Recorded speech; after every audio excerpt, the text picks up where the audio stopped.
that she has her LLC on the package, okay, and that she is willing to replace the cost of that, and it offers some replacement costs claim, like, that if you have a problem, that will replace Oh, the cost of your product.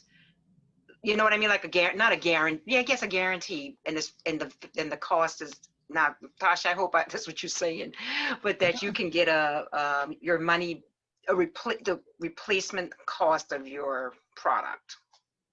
it's like You a can get your product guarantee. replaced. So a guarantee performance I think that's what she's saying. refund Refund or or replacement is what yeah. she has it right. Yeah. So guarantee performance. To avoid legal issues in case somebody has a rash or something breaks out or something like that. I don't know, like legally. Oh, wait a minute. So I'm sorry, I'm just catching up. I'm like 50 steps behind you guys. So you have a product that adheres to the skin, and you're saying that if something bad happens, that you're only going to cover replacement of the product, not the cost of the, I'll call it, that's what she's irritation. Okay. Okay, I just caught up. I'm sorry. I'm here now. Yeah, I don't know. I mean, that's like two liability questions for me, because if the product harms you, then Place. that's a whole nother legal issue, because someone can sue you for that. I've heard of, money back guarantees. That's something that, a lot of companies use, like, hey, if you don't like the product, we'll give you your money back. But if the product causes damage, if someone sues you, you're just going to be sued. You know what I mean? Yeah. So I don't know how you could minimize liability there. Okay. I hope that answers your question, Tasha.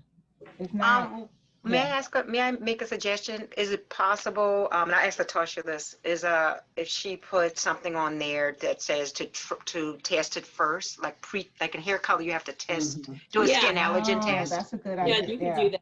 Yeah. Maybe. Because a lot of products do that. But I don't think, I think what she's saying is that I will replace the product, but I'm not going to be liable. That's what it sounds like to me. Oh, okay. If the product causes damage, but that's, if the product causes damage, it's like, that's kind of out of your control as far as liability if someone wants to pursue that claim. Yeah. But that could limit the risk, though, if you ask someone to test it before you. Yeah, exactly. Same with hair color. Yeah. But we got to be careful. The test with the hair color is for allergic reaction. That's and so what this would be. Right, but that's already been identified by the European Annex. So it can't be just any ingredient. It's like there's certain ingredients that's already listed on a European Annex list as known, possible allergens. They even give you the warning that has to be on the packaging. So it's not even by the manufacturer's choice. I mean, they have to list that as part of the package label requirements. So that's a little different. If you say, for instance, I've had some people use a conditioner. I know she's giving skincare, but I wanted to give an example that, I've recently experienced. Someone had a conditioner that irritated their scalp.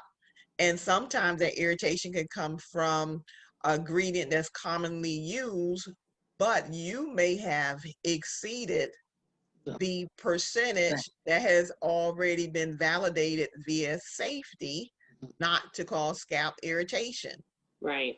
And when that happens, that's not a replacement, that's a liability issue. And that's where people like myself have had to go in and do depositions because it is, did you use the product according to the directions? That's one part.